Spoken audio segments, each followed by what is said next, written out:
Bonjour à tous, j'espère que vous allez bien. Dans cette petite vidéo, nous allons parler de la nouvelle et unique offre de Free, spécialement pour les pros.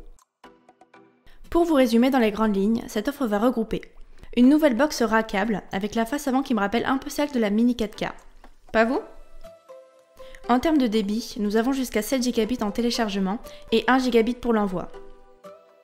Bizarrement, même pour les pros, l'envoi est identique à celui du particulier, tandis que le téléchargement diminue.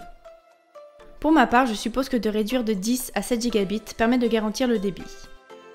Le nouveau standard WPA3 pour le Wi-Fi et un pare-feu intégré sont également de la partie, ainsi qu'une liaison mobile afin de pouvoir assurer une connexion en cas de panne de la fibre.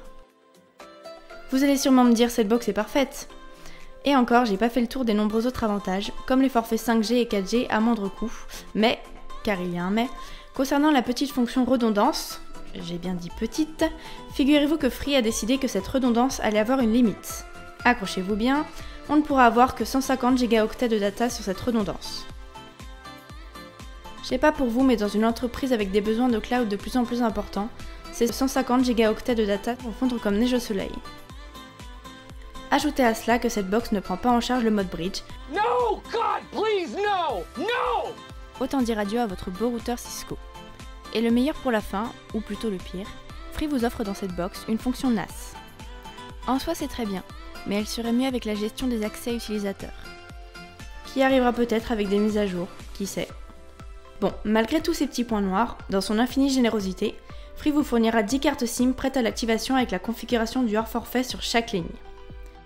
De quoi empêcher certains excès. Un dernier point qui a son importance, Free propose moyennant surcoût une deuxième box déjà installée en cas de panne de la première.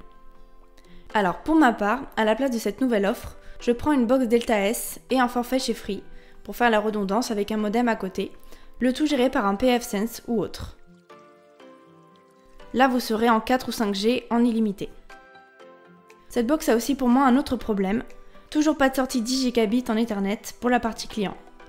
Même si dans le monde professionnel c'est bien moins dramatique. Alors elle vous tente cette petite box pro de chez Free? Je vous laisse me le dire dans les commentaires. Comme d'habitude, n'hésitez pas à vous abonner et à partager la vidéo si elle vous a plu. Prenez soin de vous et je vous dis à la prochaine!